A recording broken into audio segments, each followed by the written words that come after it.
Bonjour, je suis Caroline Potard, experte en web marketing et vidéo. Je vous souhaite la bienvenue à nos moments de partage Un café pour une toile, pour agrandir votre toile de compétences et de connaissances pendant une pause café. On continue sur les bonnes résolutions pour 2017 et là j'avais décidé d'aller sur l'optimisme. Et pour ce sujet, nous avons donc deux invités, Perrine Marant et Frédéric Paul. Bonjour à vous deux. Bonjour Caroline. Donc Perrine est sophro-analyste. Oui, j'ai un cabinet de sophro-analyse dans le centre-ville d'Aix depuis presque 4 ans maintenant. La sophro-analyse, c'est une psychothérapie qui se vit comme un voyage à la découverte de soi. En fait, on va vraiment explorer toutes les dimensions de l'être pour trouver les trésors cachés, les clés de son bonheur. Voilà. Éventuellement donc, devenir optimiste. Et carrément devenir optimiste. Ah, ça fait partie du chemin. Bonjour Frédéric. Bonjour. Donc Frédéric a créé Le Visible est Invisible pour nous faire de belles visites d'Aix-en-Provence et d'autres villes. Je montre l'invisible, les détails devant lesquels on passe et qu'on ne regarde pas, puisque nous passons tous les jours devant des choses sans les voir, que ce soit dans la vie ou dans la ville. Super. Alors pourquoi devenir optimiste ? Alors j'ai fait quelques recherches, j'ai trouvé 10 raisons. Alors, je vous conseille de devenir optimiste pour avoir une bonne estime de vous-même, pour vivre plus longtemps et en meilleure santé, pour être plus satisfait de vos relations et de votre vie, de réussir davantage tous les domaines de votre vie. Les optimistes sont nombreux à estimer être heureux, ils sont bien nombreux à être confrontés, ils sont bien moins nombreux à être confrontés à la dépression, ils sont nettement moins stressés, naturellement plus sereins et confiants. Ils sont plus actifs, plus enclins à entreprendre et ils sont aussi plus sympas. Donc, ce qui leur donne quand même des bons points. Donc, soyons tous optimistes pour être plus sympas et bien dans nos baskets. Alors, qu'est-ce que vous en pensez ? Écoute, moi je suis complètement d'accord avec tout ça. Tu m'aurais posé la question, je t'aurais répondu que c'était effectivement très bon pour la santé et que c'était une des clés du bonheur parce que... forcément, quand on a confiance en soi, en la vie, et qu'on voit les choses du bon côté, on est mieux, on est plus avenant, et du coup, nos relations s'en trouvent enrichies, et ça nourrit à nouveau la confiance en soi, et ça met en place un cercle vertueux. Donc l'optimisme, c'est vraiment ça pour moi, c'est mettre en place un cercle vertueux sur tous les plans, et y arriver à se sentir vraiment heureux et bien dans sa vie. Oui, à partir du moment où on arrête de chercher le bonheur, on finit par le trouver. Oui. Et oui. Le bonheur est là, il est autour de nous, et il suffit juste d'être disponible et d'ouvrir les yeux sur ce qu'on a autour de nous. Il ne faut pas chercher à aimer ce qu'on n'a pas, il faut aimer ce que l'on a déjà. C'est une manière d'être optimiste et de voir la vie positivement. Et bien souvent, c'est bien caché en nous des fois, non ? C'est tant mieux, c'est pas forcément caché, c'est juste qu'on est tellement ouvert, en train de regarder ce qu'il y a autour et ce qu'on pourrait avoir, qu'on regarde pas ce qu'on a et ce qu'on est. C'est ça en fait. C'est aussi que le cerveau, c'est le fruit de l'évolution et il est très performant pour voir ce qui ne va pas. Et puis la société, c'est le reflet de notre fonctionnement à nous, donc tous les médias, tout ce qui est véhiculé, ça va dans le sens de ce qui ne va pas. Et du coup, c'est une mécanique de revenir à ce qui va pour nous et à voir les choses du bon côté. Mais du coup, c'est peut-être la phase comment on fait. Alors, comment fait-on ? Voilà. Phase suivante. Mais comment fait-on ? C'est un travail de tous les jours en fait. Oui, mais de tous les instants même. Oui. Oui, de comment voir la bonne chose dans la mauvaise chose. Par exemple, un projet qui démarre mal, qui ne va pas forcément dans le sens où l'on voudrait, mais qui permet de rencontrer des gens et de nourrir d'autres projets, par exemple. Ça peut être ça. Et voilà. Très bien.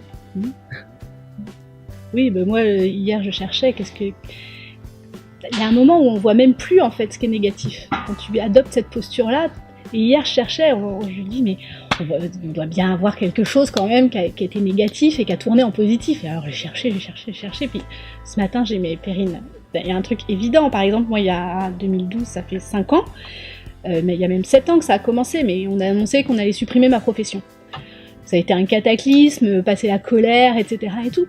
Et en fait, aujourd'hui, mais c'est la meilleure chose qui me soit arrivée. parce que je fais ce que j'aime, je fais ce qui était ma vocation, je fais un métier que j'adore, et quelque chose qui au départ pouvait sembler négatif, parce que c'était un métier dans lequel je me projetais, qui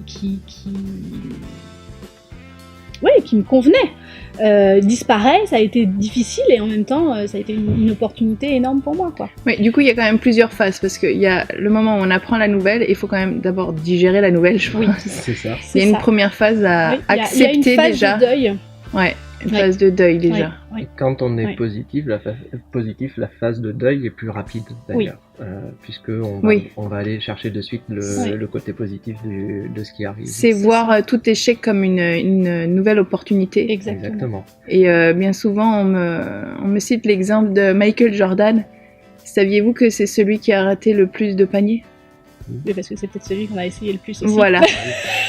Parce que l'échec n'est que forcément. opportunité, et donc à force d'échecs, il recommence, C'est ça. il recommence, il recommence. Moi je cite toujours Edison qui pour inventer la lampe à incandescence a essayé plus de 25 000 fois. Oui. Donc il faut bien essayer pour réussir. Si on continue là-dessus, il y a l'auteur d'Harry Potter qui s'est fait refouler de 7 maisons d'édition, j'ai envie de dire, voilà. Ouais. Les pauvres, je pense qu'ils s'en mordent les doigts même. Tu m'étonnes. Du coup, le comment, on a dit. Le comment, c'est un travail de tous les jours, savoir regarder à chaque fois dans sa journée par exemple, qu'est-ce qui a été bien aujourd'hui, qu'est-ce que je peux faire à nouveau, comment le passé a pu être positif. Alors éventuellement le mettre en rituel, je sais que j'avais entendu ça, faire ça avec mes enfants le soir avant de se coucher. Oui, ça peut être un rituel, ça peut être après ça devient une habitude, mais pour pour le mettre ouais. en marche, il faut que ce soit passer par, ritualisé. je pense que... Même devant la glace, dans la salle de bain. Ça peut être... le matin devant la salle de bain. Le matin, oui, ou le soir avant de se coucher en pensant. Ah oui. Ça peut être... Oui, il y a le rituel des 3 kiffs par jour, là, c'est trouver au moins... Les 3 kiffs. Alors ouais, les 3 kiffs, parlons des kiffs alors. Comment ? Parlons de kiffs alors. Oui, non mais les 3 kiffs par jour, c'est... je ne me souviens jamais de son prénom, Servan Schreiber, qui a écrit ce bouquin, 3 kiffs par jour. Et elle propose notamment, voilà, le soir de faire un point et de trouver au moins 3 raisons, 3 choses qui nous ont fait du bien dans la journée, qui nous ont donné une raison de sourire et qui nous ont qui nous ont fait voir la vie de façon positive, quoi. Et au début c'est dur d'en trouver 3. Ouais. On se force un peu. En italien, les très belles causes. Voilà, et on se force un peu au début pour 3. Alors ça va le sourire de la boulangère, ok super, ouais ça m'a procuré un kiff, waouh, allez 1 sur 10, mais bon j'en ai trouvé un. Mais au fur et à mesure, après 3 c'est pas assez quoi. Et en fait il y en a plein, et c'est juste apprendre, c'est chausser une autre paire de lunettes en fait. C'est vraiment ça, et c'est entraîner notre cerveau, c'est une question... C'est comme de la muscu, vous n'allez pas réussir à faire 150 pompes comme ça, quoi. Mais vous en faites 1, vous en faites 2, vous en faites 3, puis petit à petit ça vient, et là c'est pareil, c'est chausser une autre paire de lunettes, et penser à un moment à enlever sa paire de lunettes qui fait qu'on voit pas bien, et qu'on voit les choses en négatif, pour chausser la paire de lunettes qui fait qu'on est optimiste, quoi. Puis au final on garde la paire de lunettes positive, on oublie d'enlever. À un moment c'est tellement intégré que ça devient inconscient, en fait. Tout à l'heure en discutant, on parlait aussi du passé. Ouais. Se servir du passé pour et des points négatifs pour évoluer. Ouais. Le passé, on peut s'en servir de 2 manières, soit en le ressassant et en disant c'était mieux avant, ce qui n'est pas toujours vrai, et même souvent faux d'ailleurs, ou en se disant j'ai été dans des périodes beaucoup plus difficiles que ça et je m'en suis sorti. Et aujourd'hui, voilà, j'ai réussi à m'en sortir. La situation dans laquelle je suis n'est pas pire que celle que j'avais avant. Et je peux m'en sortir encore. Voilà. Donc, c'est vraiment une manière de vivre le passé autrement, en le prenant comme exemple de la positivité, de l'optimisme qu'on a eu et de la force qu'on a eu pour s'en sortir. Mmh. Oui, le comment, moi, il y a un comment aussi que j'aime bien, c'est même si. Même si il y a ça, je peux, ou ça peut être autrement. Ça conditionne pas tout. Il y a toujours une multitude de facteurs qu'on est complètement incapable de saisir, en fait. Parce que qu'est-ce qui fait qu'on est là aujourd'hui ? Je veux dire, si on doit chercher qu'est-ce qui fait qu'on est là tous les 3 aujourd'hui, Je veux dire, si on commence à remonter et à voir tous les facteurs qui ont fait qu'on est là aujourd'hui, c'est insaisissable par l'esprit. Et donc, même s'il y a un truc peut-être dans le rouage qui merdouille un peu, il y en a 10 000 autres qui font qu'autre chose est possible, en fait. Et ça, pour moi, c'est un bel outil, même si. On n'est pas maître du destin. De toute façon, est-ce qu'il y a une destinée? Ça, c'est la grande question. Mais il y a autant de raisons que ça marche que de raisons que ça ne marche pas.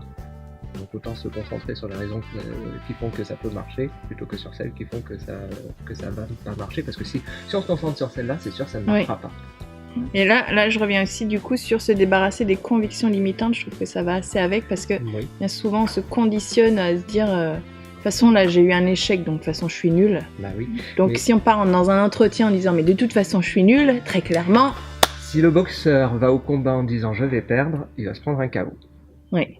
Voilà, s'il y va en se disant je suis le meilleur et je vais gagner, il a des chances de gagner. Voilà. Dans les deux cas, il a raison. Dans les deux cas, il a raison. Voilà. Dans les deux cas, il a raison. Mais le mental est important dans le sport, par exemple. Il n'y a pas de sportif qui n'ait pas un bon mental. Il n'y a pas de champion du monde qui ne soit pas avec un mental d'acier. Donc, mais il y en a qui sont peut-être plus forts que les champions du monde, mais ils n'ont pas forcément le mental. Oui. Voilà. Donc, et du coup, là, quand on a des convictions limitantes, on va voir Perrine. ouais, on peut venir me voir. Et puis on peut aussi juste se dire, ça marche comme les coefficients, tu sais, les coefficients au bac, là. Il y a des matières qui comptent plus que d'autres. Ben là, c'est quel coefficient on va accorder à notre croyance, quel poids on va lui donner dans nos choix et dans nos actions.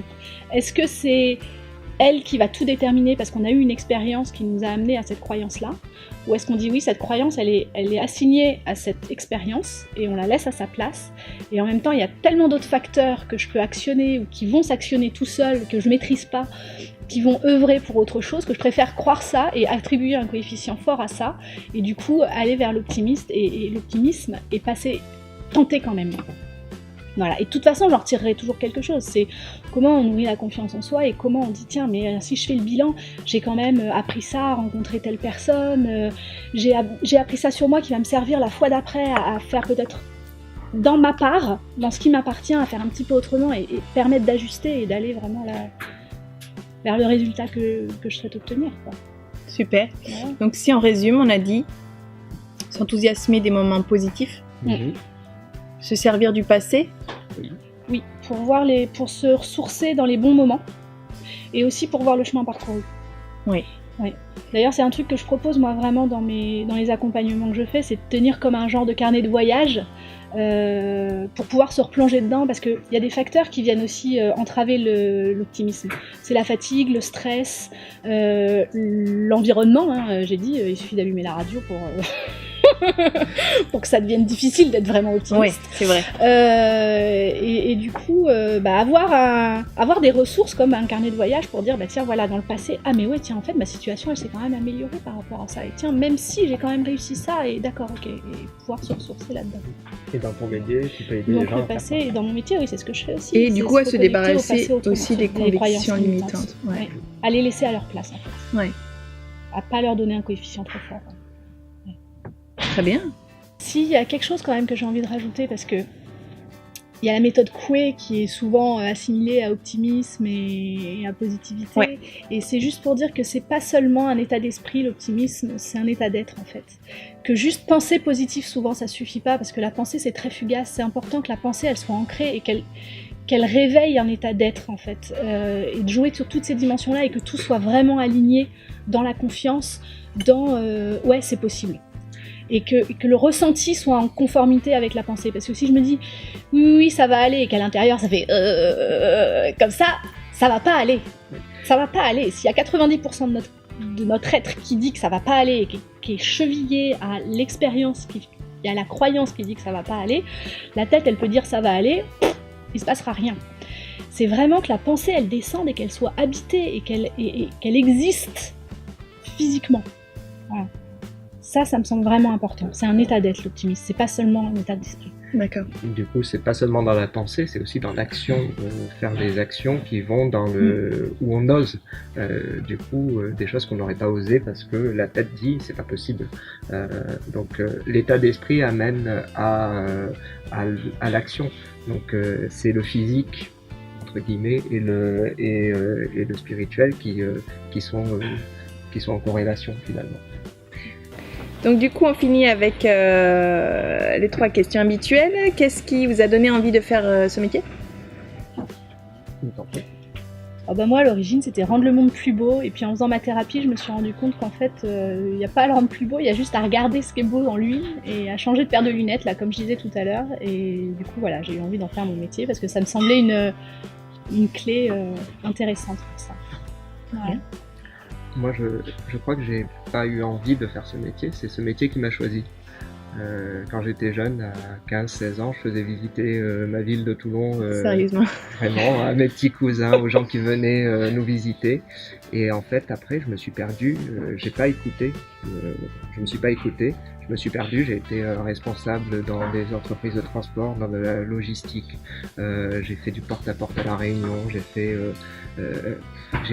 responsable ressources humaines chez McDo, responsable marketing dans une grosse société de vente par correspondance, que des choses qui n'avaient rien à voir avec tout ça. Ouais. Et puis un jour, j'ai fait une rencontre, j'ai été ouvert à cette rencontre et ça m'a permis de revenir à mes visites et de créer mes visites.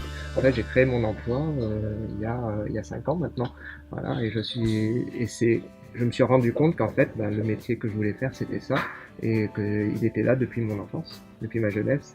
Donc, j'ai pas choisi le métier, c'est le métier qui m'a choisi. Super, formidable. Une astuce pendant les moments difficiles. Repenser aux mauvais moments et se dire qu'on en est sorti, c'est ce qu'on a dit tout à l'heure. Moi, je repense à ces mois de galère que j'ai passé à dormir dans un bureau, à même le sol, parce que j'avais pas d'argent et que j'étais perdu à La Réunion, coincé à La Réunion, et qu'il fallait que je m'achète un billet de retour. Voilà, donc il y a des moments très difficiles dans la vie, et puis on peut passer outre et s'en sortir. Ouais. Donc j'en suis la preuve. Je suis aujourd'hui un entrepreneur heureux. Super. Férine ? Mais moi, l'astuce, c'est repenser au bon moment, y repenser, et puis les ancrer, les intégrer, et respirer, et avec la respiration, les faire descendre vraiment dans le bassin, dans les pieds, et retrouver un ancrage et un point d'appui pour pouvoir aller de l'avant et dire même si c'est bon, le fameux j'ai même les ressources et même je peux y aller. Ouais. Voilà. Super. Avez-vous un livre de chevet ou une bible pour entreprendre ? Eh ben moi non, j'en ai pas. Tout à l'heure tu nous as cité les 3 kiffs. Oui, mais c'est pas un bouquin qui m'aide à entreprendre. C'est une petite clé qui permet de rester positif. Ouais. Mais c'est pas un bouquin qui m'aide à entreprendre. Moi, ce qui m'aide vraiment à entreprendre, c'est les rencontres. C'est les rencontres, le réseau, les liens qui se font, que ce soit des rencontres, des bouquins, il y a des liens qui se font et puis hop, l'envie est là, elle émerge et il n'y a plus qu'à la suivre, quoi. D'accord. Ouais. Moi, je me suis prêté au jeu et j'ai ramené une autobiographie, La passion de créer, Paul Ricard. Paul Ricard, c'est pas seulement du pastis, c'est un entrepreneur qui a créé une marque au début des années 20 et qui a mis toujours l'humain au centre de son entreprise, qui a toujours fait tout pour que ses employés soient heureux et que ça lui rapporte quelque chose aussi. Paul Ricard, on connaît les îles Ricard, on connaît le circuit Paul Ricard, on connaît le domaine Méjeanne, et tout ça c'est une histoire, c'est parce qu'il a voulu aider ses employés à devenir heureux et il leur a même donné des actions à une époque où ça ne se faisait pas. Voilà. Il a été un entrepreneur humain bien avant qu'on en parle comme on en parle aujourd'hui. Super. Paul Ricard, donc, oui. La passion de créer. Oui. Et optimiste. Et optimiste, parce que quand la guerre arrive, qu'on interdit l'alcool, il rachète un domaine agricole en Camargue, il introduit le riz en Camargue, c'est lui qui a introduit le riz en Camargue, pour pouvoir nourrir ses employés, pour pouvoir envoyer des paquets à ceux qui sont dans la France occupée, bref, c'est un entrepreneur généreux. Et c'est possible de faire une entreprise qui soit mondialement connue en étant humain. Très bien. Ça, c'est de l'optimisme. Ça, c'est de l'optimisme. prenons exemple. Oui. Très bien, je vous remercie, Perrine. Merci Frédéric. Caroline. Merci à vous. Merci pour l'invitation. Avec plaisir. Merci à vous de nous avoir suivis. Si vous avez aimé la vidéo, merci de me l'indiquer en likant la vidéo, soit sur YouTube, soit sur Facebook. N'hésitez pas à vous abonner à ma chaîne YouTube, bien sûr. Et si vous avez la moindre question, vous pouvez la poser dans les commentaires et j'y répondrai avec grand plaisir. Je vous dis donc au mois prochain sur le thème du mastermind avec de nouveaux entrepreneurs. À bientôt, au revoir. Au revoir. Au revoir. Au revoir.